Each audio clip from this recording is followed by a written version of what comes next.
हाँ, कल हमारे नाम कर्म के भेद हुए थे।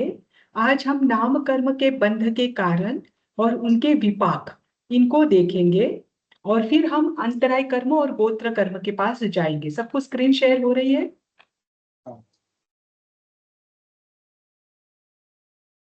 ये नोट्स आपके साथ शेयर किए हैं, उसमें ये नहीं है।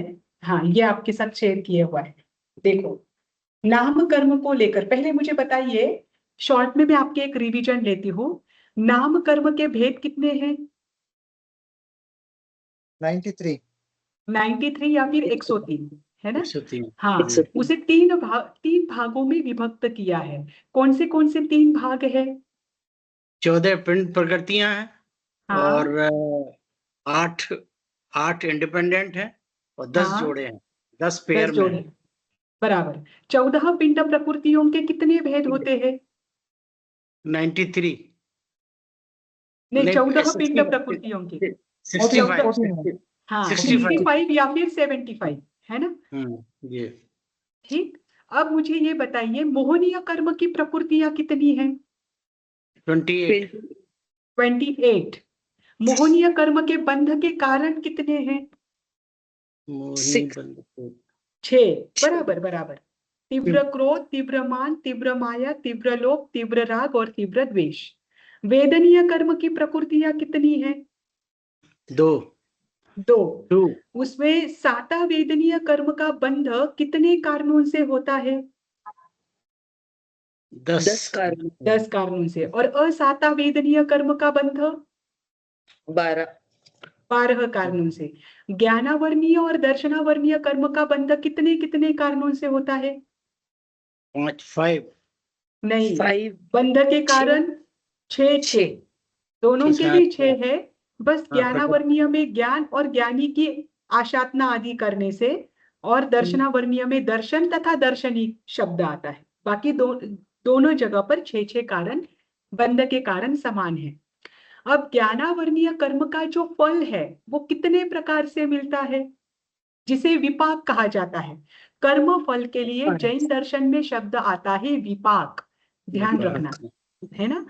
तो ज्ञानावर्णीय कर्म का विपाक कितनी प्रकार से होता है?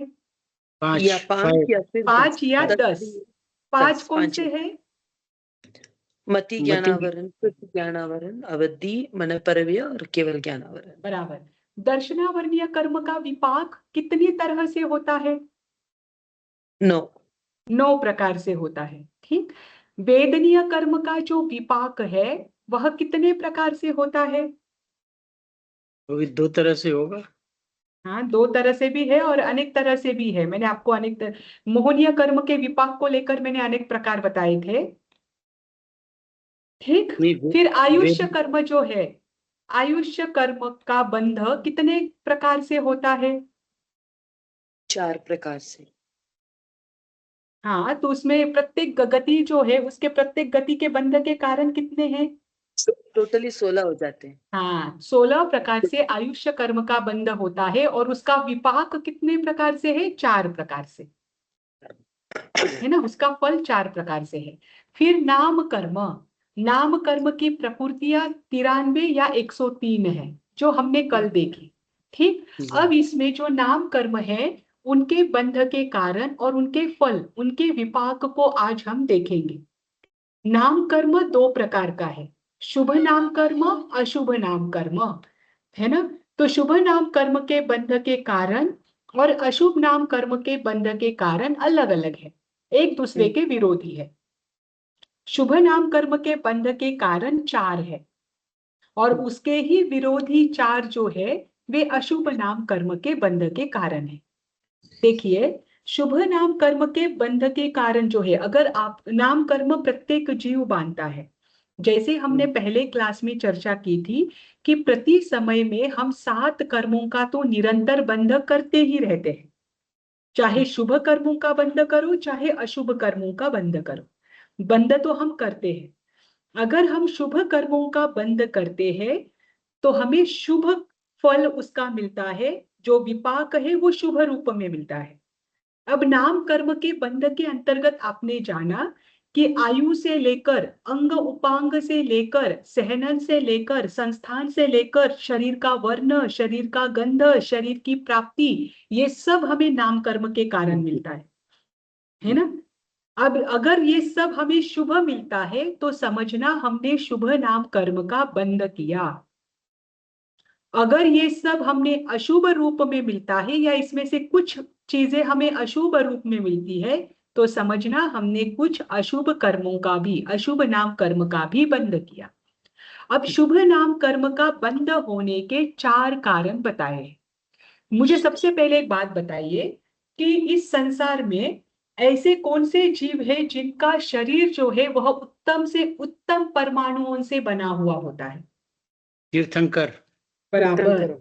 तीर्थंकर, देखो आपने कभी सुना होगा या आपने आपको आर्कियोलॉजी में भी आगे ये आएगा, प्रत्येक तीर्थंकर की मूर्ति समान होती है ना, क्योंकि प्रत्येक तीर्थंकर दिखने में समान होते हैं।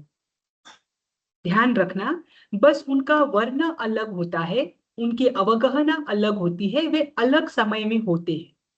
लेकिन भरत और ऐरावत क्षेत्र में 24 तीर्थंकर होते हैं और प्रत्येक तीर्थंकर दिखने में समान होता है। क्यों? क्योंकि जितने भी शुभ परमाणु हैं वो शुभ परमाणु से ही उनका शरीर बनता है। इस कारण से प्रत्येक तीर्थंकर दिखने में समान होते हैं, उनका वर्ण और उनकी अवगहना कैसी भी हो। इसीलिए प्रत्येक तीर्थंकर की मूर्ति यह समान रूप से दिखाई जाती है। आप तीर्थंकर, कौन से तीर्थंकर की मूर्ति है ये उन मूर्ति को देखकर नहीं पहचान सकते, उसमें रहे हुए चिन्ह को देखकर आप पहचानते हैं, लांछन को देखकर पहचानते हैं कि ये इस तीर्थंकर की मूर्ति है ना। या फिर उसके यक्ष यक्षिनी को देखकर आप जान सकते हो कि ये इस तीर्थंकर की मूर्ति है। या फिर उनके कोई विशेष चिन्ह होते हैं, जैसे पार्श्वनाथ भगवान के पीछे 9 या 11 फन वाला सर्प होता है, सुपार्श्वनाथ भगवान के पीछे 7 फन वाला सर्प होता है, भगवान आदिनाथ को केश दिखाए जाते हैं। तो ये उनके जो विशेष विशेष चिन्ह है उसके आधार पर हम ये मूर्तियां कौन सी है ये जान जाते हैं। अन्यथा तीर्थंकर की मूर्ति को पहचानना सरल नहीं है ना। तो ये शुभ नाम कर्म का ही फल होता है जिनकी वजह से शुभ परमाणुओं से उनका शरीर बनता है। अत्यंत शुद्ध उनका, अत्यंत शुभ उनका शरीर होता है। जब आप तीर्थंकरों के अतिशय के बारे में पढ़ते हो तो वहां पर भी आता है कि उनके शरीर में धूल आदि नहीं लगती है, उनके शरीर में पसीना नहीं आता है, उनके केश, उनके नाखून प्रमाण से ज्यादा बढ़ते नहीं है ना। तीर्थंकर कभी वृद्ध अवस्था को प्राप्त नहीं होते, वृद्ध अवस्था को प्राप्त तो होते हैं लेकिन वे वृद्ध दिखते नहीं है ना। तो ये किसके कारण? शुभ नाम कर्म के बंध के कारण। जब तीर्थंकर नाम कर्म का बंध करते हैं तो उसके साथ वो अनेक शुभ प्रकृतियों का भी बंध करते हैं। तो ये शुभ नाम कर्म का बंध कैसे हो सकता है? तो उसके 4 कारण बताए हैं। सबसे पहले जो 3 योग है, इन 3 योगों में सरलता होना सारे ले सकते हैं है ना। शरीर की सरलता, एक मिनट मैं इनको म्यूट करती हूँ। शरीर की सरलता, मन की, वचन की सरलता और मन की सरलता। एक, आपको स्क्रीन दिख रही है? हाँ। मुझे क्यों नहीं दिख रही? बहुत छोटा है मैडम। एक मिनट में वापस कट करके वापस शेयर करती हूँ। हाँ, अब दिख रही है? दिख रही है। अभी बड़ी दिख रही है ना? नहीं, हम ही जूम कर सकते हैं, हम हाथ से ऐसे किए तो जूम हो जाता है। अच्छा, आपको हो रहा है क्या जूम? हाँ, जूम कर सकते हैं। ठीक है, ठीक है। शरीर की सरलता, काया की सरलता, वचन की, वाणी की सरलता और मन या विचारों की सरलता। ये अगर सरल हो, काया से आप ऐसे कार्य करो जो कि सरल सरल प्रवृत्ति के हो, या फिर मन में आप जो सरल विचार कर रहे हो वैसे ही विचारों के कार्य के रूप में परिणत होना। जैसे मन में मैंने सरलता के भाव रखे और बाहर से भी मैं सरलता का व्यवहार करती हूँ, तो ये मेरा रहेगा मन की सरलता और काया की सरलता, है ना। जैसे आपने कभी सुना होगा कि देव गति में जाने वाला जीव जो है वो किशमिश के समान होता है, छोटे बच्चों को पढ़ाया जाता है। आपने कभी सुना है कि ये जीव कैसा है, तो सुपारी जैसा है। जो जीव सुपारी जैसा होता है वो मरकर नरक गति में जाता है। सुना है आपने कभी? सुपारी यानी क्या? सुपारी यानी सुपारी नहीं, सुपारी यानी जो जीव अंदर से भी कठोर होता है और बाहर से भी कठोर होता है, ऐसा जीव मरकर नरक गति में जाता है ना। जो जीव बेर जैसा होता है, अंदर से उसका बीज तो कठोर है लेकिन बाहर से वह कोमल दिखाता है, इसे कहते हैं मायाचार। अंदर से खराब विचार है, अशुभ प्रवृत्तियां है, लेकिन बाहर से व्यवहार उतना ही कोमल करेंगे। ऐसे जो जीव है वह बेर के समान होते हैं और वे मरकर कहा जाते हैं तिर्यंच गति में। जो बादाम के समान होते हैं या नारियल के समान होते हैं। नारियल कैसा होता है? बाहर अंदर से कठोर कोमल होता है, अंदर से नारियल जो होता है वह कोमल होता है, पर बाहर से दिखते वक्त कैसा दिखता है? कठोर दिखता है। तो जिनकी प्रवृत्ति अंदर से सरल है, जिनके मन में अच्छे भाव है, लेकिन बाहर से उनको कठोर दिखना पड़ता है ताकि शिस्तबद्धता रहे, अनुशासन रहे, ऐसे व्यक्ति मरकर मनुष्य गति में जाते हैं। और जो जीव किशमिश के समान होते हैं, किशमिश कैसी होती है? अंदर से भी कोमल होती है, बाहर से भी कोमल होती है। मतलब जो जीव अंदर से भी सरल है और बाहर से भी सरल है, वह जीव मरकर कहा जाते हैं देव गति में। तो यहाँ पर उन जीवों की का वर्णन किया है ये समझने के लिए, क्योंकि उनकी प्रवृत्ति अत्यंत कोमल होती है। तो जिनके मन में, जिनकी शरीर की भी सरलता है, मन में विचारों की भी सरलता है और वाणी में भी सरलता है, वाणी में भी कहीं भी कठोरता नहीं है, वे शुभ नाम कर्म का ही बंध करते हैं। ध्यान रखना, देवताओं के शुभ नाम कर्म का ही बंध होता है। देवताओं के शरीर में आपको कहीं भी रोग नहीं होते, उनके शरीर में कोई भी अशुभ, चाहे वह कितना भी मिथ्यात्वी हो, चाहे वह अभवी हो, लेकिन उनके शरीर में कहीं भी अशुभता नहीं होती। वैसे ही तीर्थंकर का शरीर होता है, तीर्थंकर का शरीर तो उससे अनंत गुना अधिक अच्छा होता है।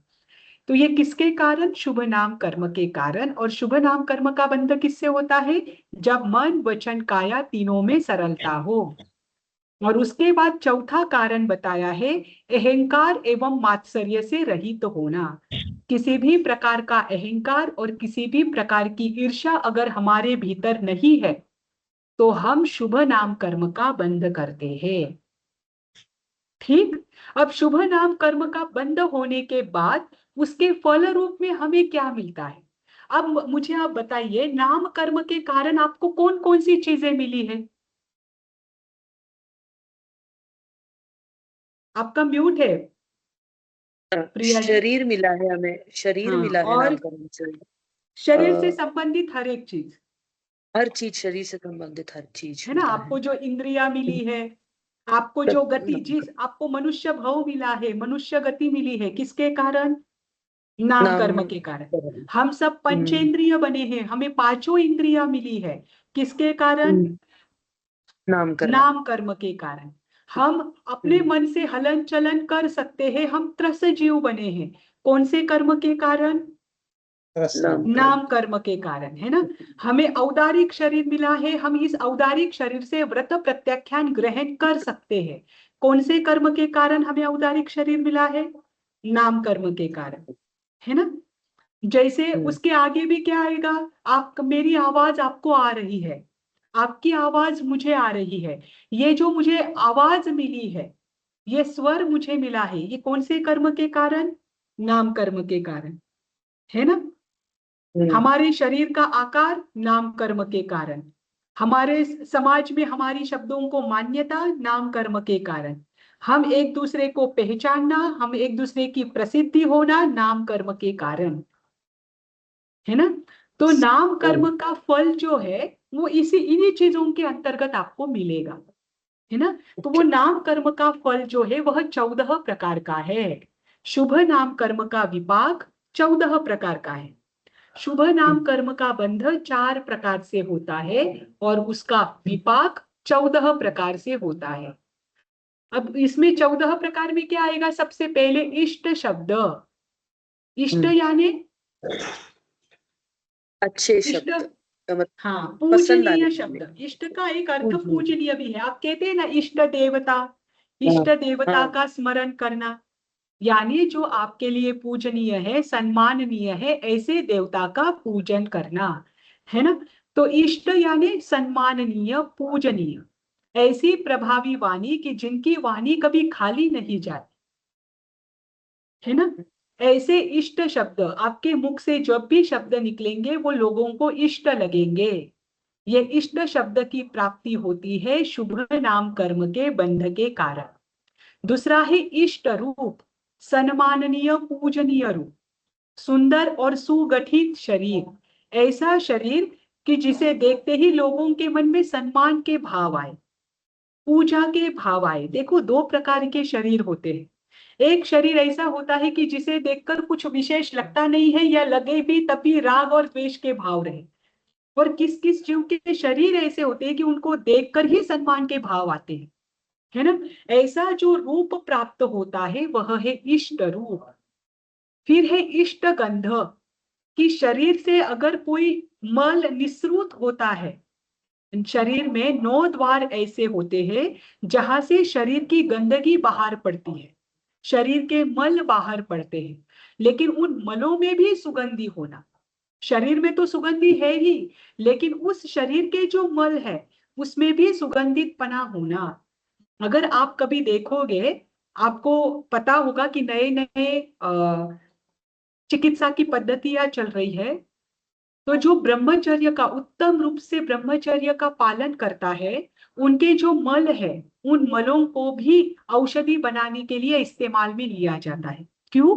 क्योंकि उस मल में भी क्या होता है? औषधि गुणधर्म होते हैं।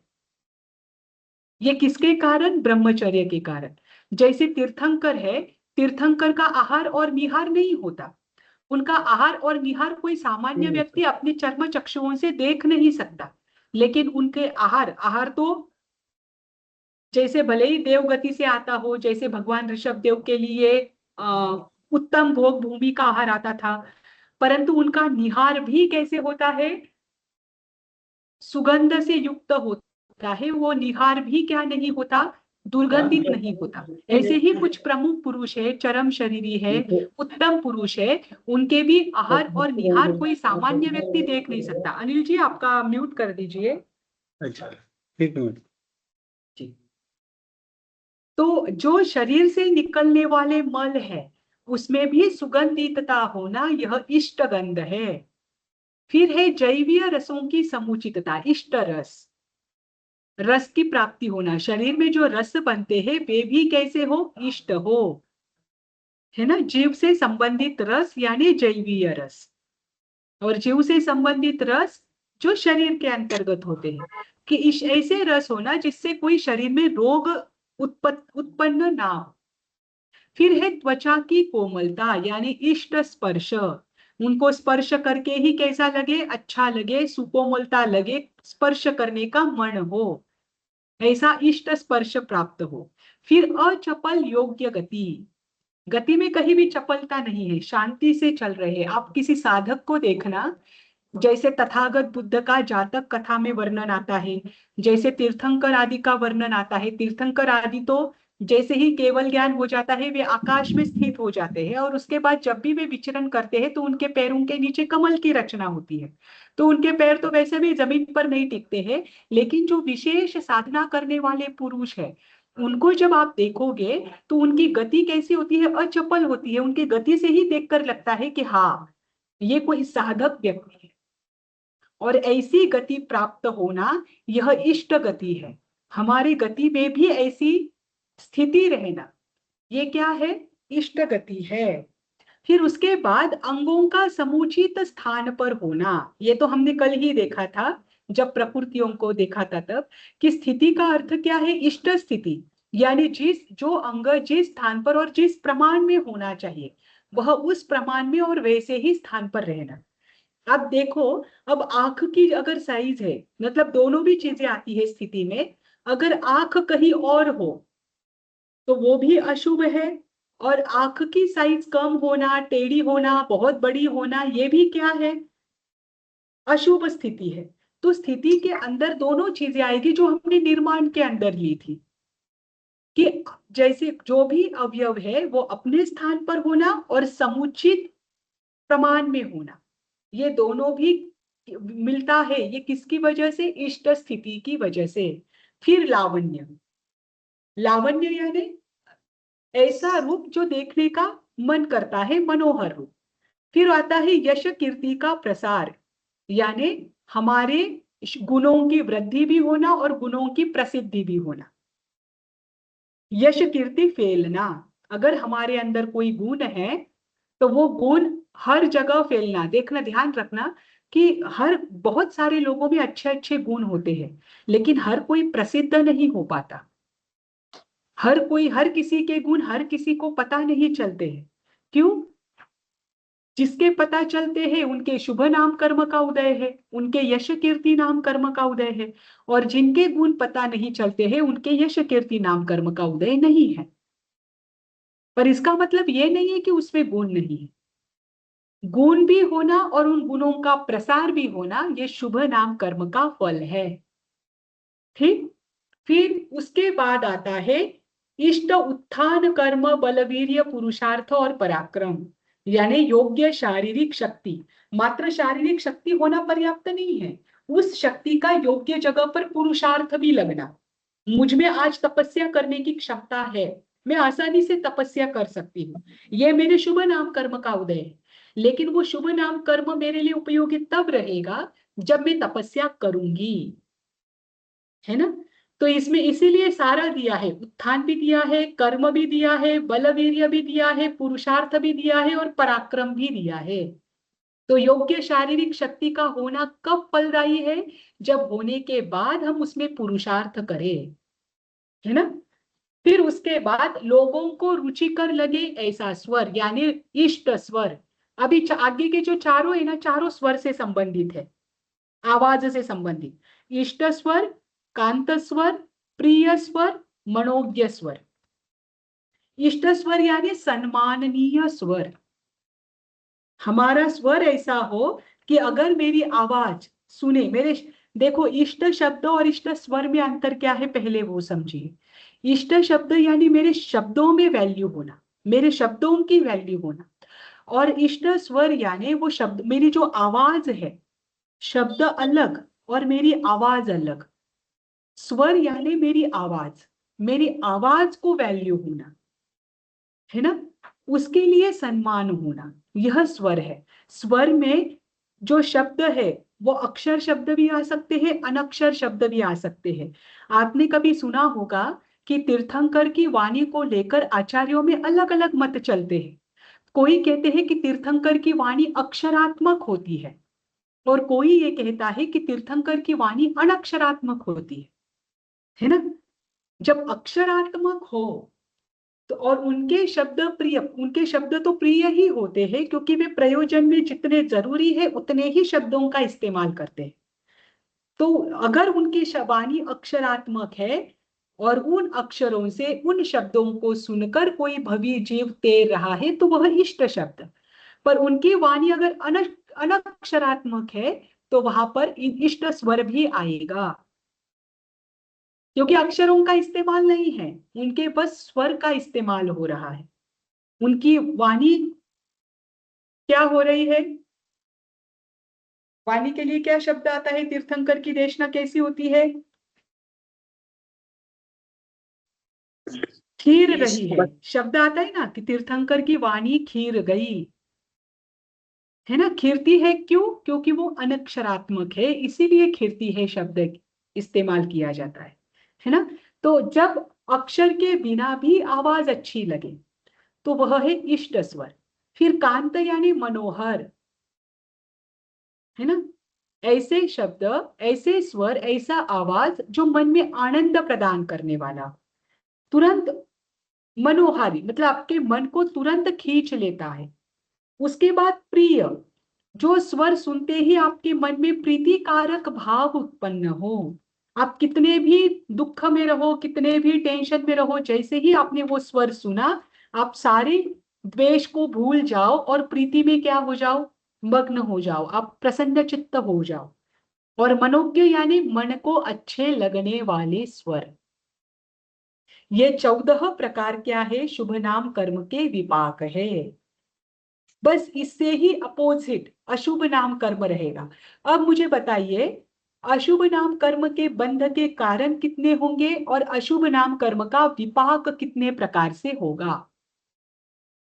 4 और 14 ही होंगे मैम। हाँ। 4 बंद हो अशुभ जाएंगे और नाम कर्म 14। के बंध के कारण भी 4, और अशुभ नाम कर्म का विपाक भी कितने प्रकार से? 14 प्रकार। प्रकार से होगा। इनके टोटल विरोधी। ठीक, अब देखो, अशुभ नाम कर्म 4 प्रकार से बंधता है। शरीर की वक्रता, शरीर में टेढ़ापन, कार्यों में टेढ़ापन।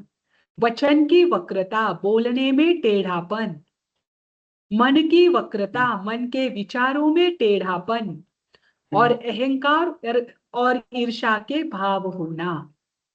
अगर ये 4 कारण हैं तो व्यक्ति अशुभ नाम कर्म का बंध करता है। ठीक,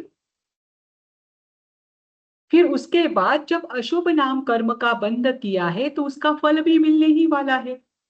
तो अशुभ नाम कर्म का जो फल है, विपाक है, वह 14 प्रकार से होता है। जैसे वहां पर पहला था इष्ट शब्द, तो यहाँ पर क्या आएगा? इष्ट। अनिष्ट शब्द, है ना। इष्ट शब्द यानी जो शब्द सम्माननीय हो, प्रभावी वचन हो। तो अनिष्ट शब्द में क्या आएगा? अनिष्ट जो शब्द। वचन, हाँ, जो वचन सम्मान प्रयुक्त देने वाले ना हो, जो अप्रभावी हो, जिसका कोई प्रभाव किसी पर नहीं पड़ता है, वह अनिष्ट शब्द।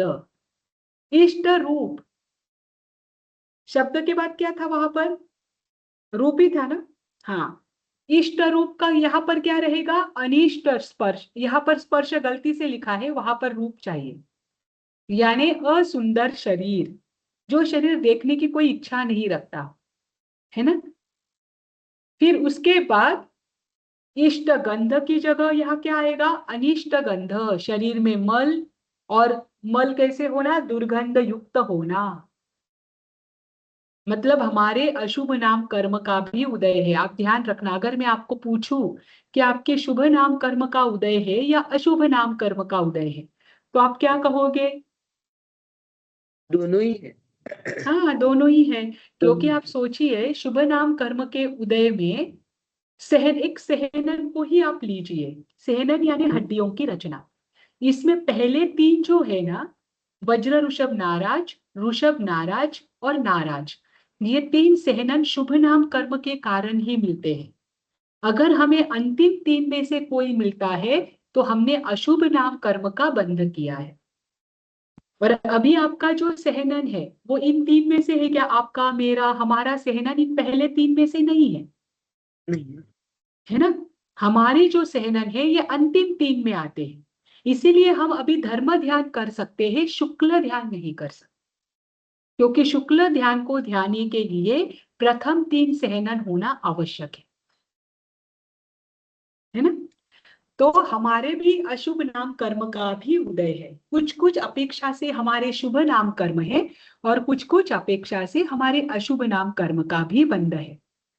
ठीक, उसके बाद अनिष्ट रस, हमारे शरीर में ऐसे रसों की अ, विद्यमानता होना जिससे रोगों की उत्पत्ति हो, है ना।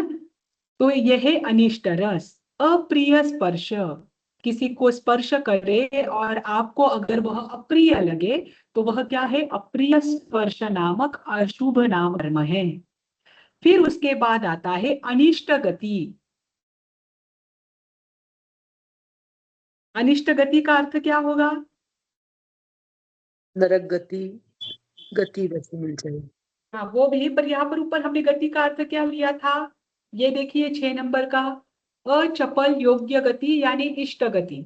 अब यहाँ पर अनिष्ट गति का अर्थ गति आएगा क्या? नरक गति, तिर्यंच गति? नहीं, यहाँ पर चलने में चपलता होना, चंचलता होना, जोर जोर से चलना, पैर दबा दबा कर चलना, पैर मार मार के चलना, किसी की ऐसी आदतें होती है, ये अशुभ नाम कर्म, ये आएगा अनिष्ट गति के अंतर्गत। ठीक। फिर अनिष्ट स्थिति यानी अंग उपांग जो है वह योग्य प्रमाणोपेत अवस्था में भी नहीं होना और योग्य स्थान पर भी नहीं होना, यह अनिष्ट स्थिति है।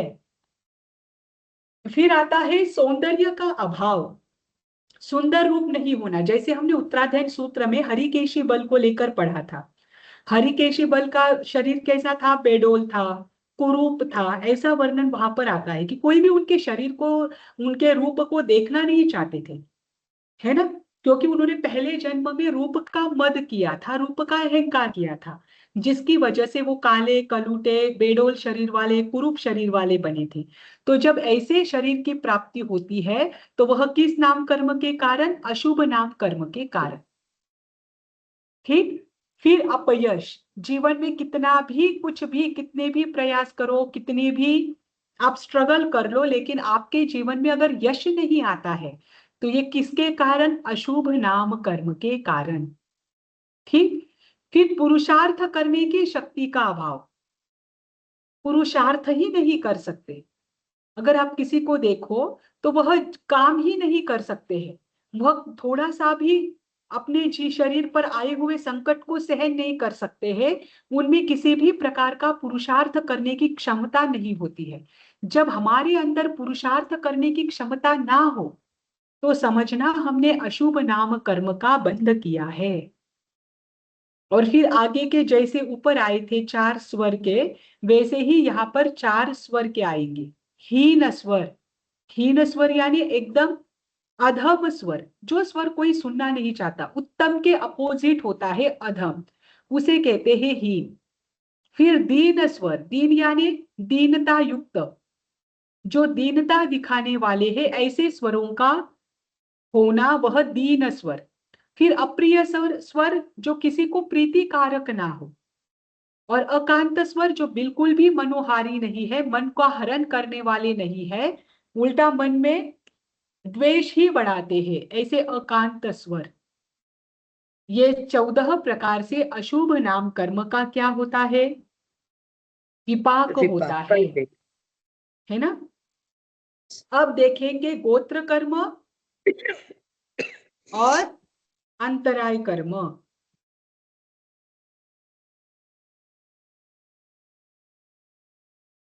स्क्रीन दिख रही है, स्क्रीन दिख रही है आपको? नहीं मैम, नहीं देख रहे हैं। अरे नहीं मैम। शेयर किया है मैंने, एक मिनट। हाँ,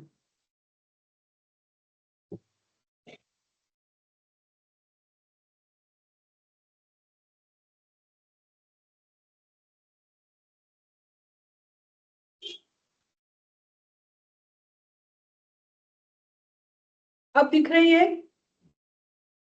नहीं अभी नहीं। अभी देखो। नहीं नहीं। ऐसा कैसे हो सकता है, मुझे तो दिख रही है। हम लोगों को नहीं दिख रही मैडम। अच्छा एक मिनट, वापस करती हूँ शेयर।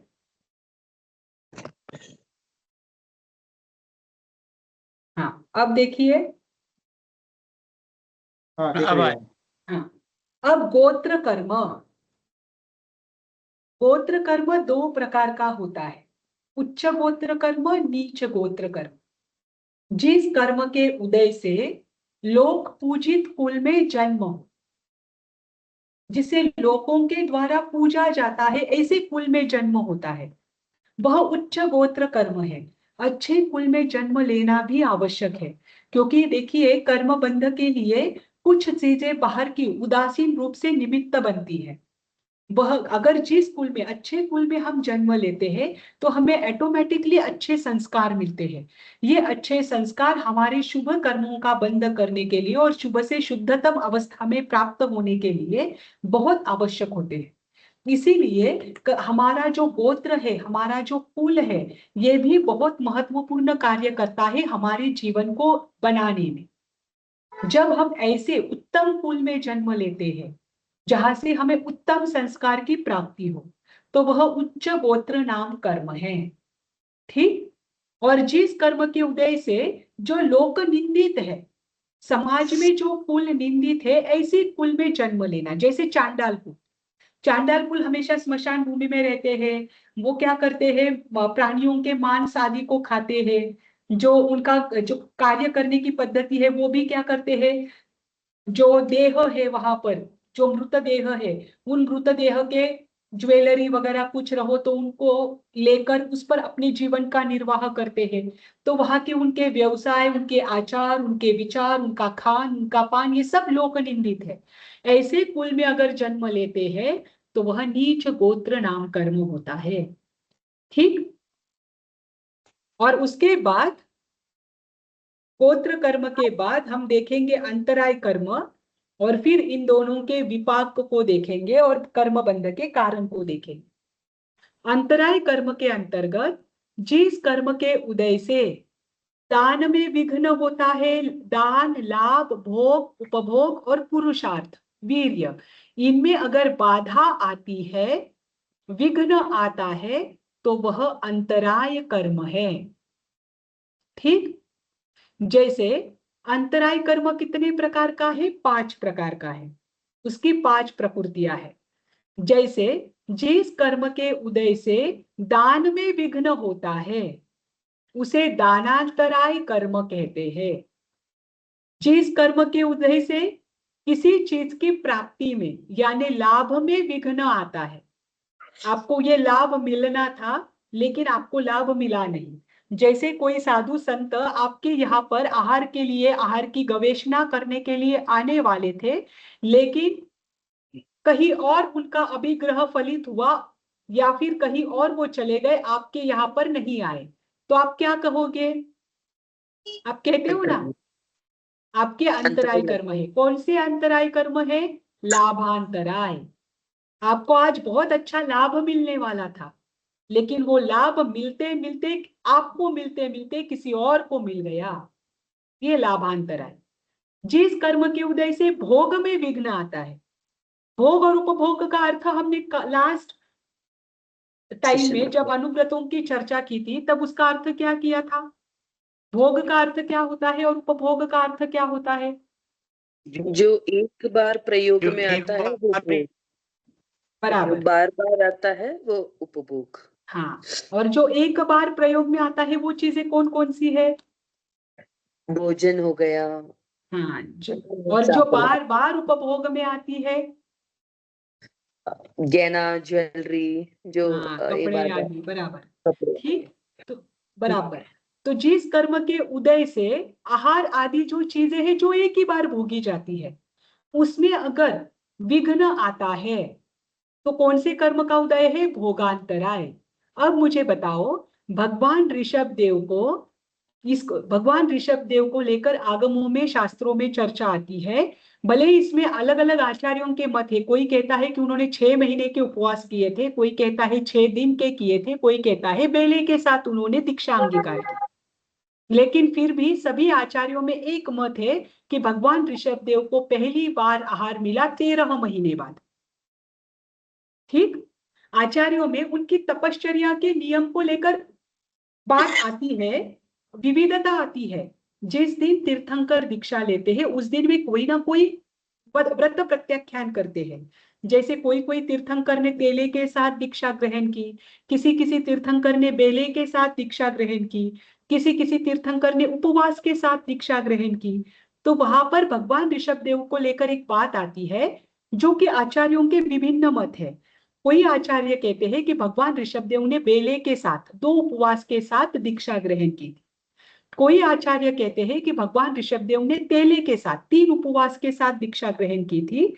किसी आचार्य का मत है कि उन्होंने 6 उपवास के साथ दीक्षा ग्रहण की थी, और किसी आचार्यों का यह कहना है कि उन्होंने 6 महीने की तपश्चर्या के साथ दीक्षा ग्रहण की थी। ठीक। परंतु फिर भी 6 महीने होने के बाद भी भगवान को आहार नहीं मिला। उनको आहार कब मिला पहली बार? राजा श्रेयांश के द्वारा हाँ, पर कितने, दीक्षा के कितने दिन के बाद? 13 6 महीने महीने के बाद। 13 महीने बाद मिला। 13 महीने के बाद। 13 ये लेकर इसे लेकर सबकी मान्यता समान है। तो 13 महीने बाद अगर उनको मिला या 6 महीने बाद, आप कुछ भी पकड़ लीजिए, अगर उनको आहार समय पर नहीं मिला है, उसके लिए उनको क्या आई? अंतराय आई। उनके कौन से अंतराय कर्म का उदय था? उन्होंने बैल का मुंह बांधवाने, लोग उनके पास आए थे ना कि बैल हमारी फसल खा लेते हैं, तो उन्होंने कहा कि उनका बराबर। मुंह बांध दो। तो उसकी वजह से उनको भी आहार लेट मिला। तो अभी मैं बोलूंगी उनके कौन से, आप मुझे बताइए कौन से कर्म का उदय था उनके? 8 तो इसमें कर्मों में से अंतराय 8। कर्म का ही देखा मैं। हाँ, अंतराय। कर्म। अब ये अंतराय कर्म कितने प्रकार का है? 5 में से। तो इन 5 प्रकार में से कौन सी अंतराय कर्म का उनका उदय था? तो वैसे देखे तो उनको लाभ भी तो लाभ अंतराय में आएगा, या फिर भोग तो बार बार भोग में भी आ सकता है ना, भोजन के तो उनके अपेक्षा। भोगांतराय कर्म का उदय था, भोग अंतराय का भोजन है ना? के करते। फिर उपभोग में वो चीजें आती है जो बार बार इस्तेमाल की जा सकती है, लेकिन उसको प्राप्त करने में विघ्न आना, उपभोगांतराय। और वीर्यांतराय यानी पुरुषार्थ, पुरुषार्थ में अंतराय आना। जैसे देवता है, जैसे नारकी है, वहां पर भी क्षायिक समकिति जीव है, वो धर्म को जानते हैं, धर्म को समझते हैं, उनके अंदर से बहुत इच्छा है कि वो धर्म को ग्रहण करें, धर्म को यानी व्रत नियमों को ग्रहण करें, लेकिन वो ग्रहण नहीं कर पाते हैं। क्यों? क्योंकि वीर्यांतराय कर्म का उदय है ना? जी। ये अंतराय कर्म के 5 भेद हैं। गोत्र कर्म के कितने भेद हैं? 2। 2 भेद है, उच्च गोत्र और नीच गोत्र। ठीक। अब इनके जो कर्म के बंध के कारण और इनके विपाक, ये हम कल देखेंगे, और परसों हम कर्म की 10 अवस्थाओं को देखेंगे। ठीक। कल मैडम आपकी इस क्लास होगी क्या, और कोई क्लास तो नहीं रही साढ़े कल? 3 बजे की, 3:30 बजे की क्लास तो रखी, क्योंकि कल बीओएस की मीटिंग है ना, तो वो मीटिंग 3:30 बजे तक चलने वाली है। अगर 3:30 बजे वह मीटिंग पूर्ण होती है, अगर 3:30 बजे वह मीटिंग पूर्ण होती है, तो मेरी क्लास होगी आपकी।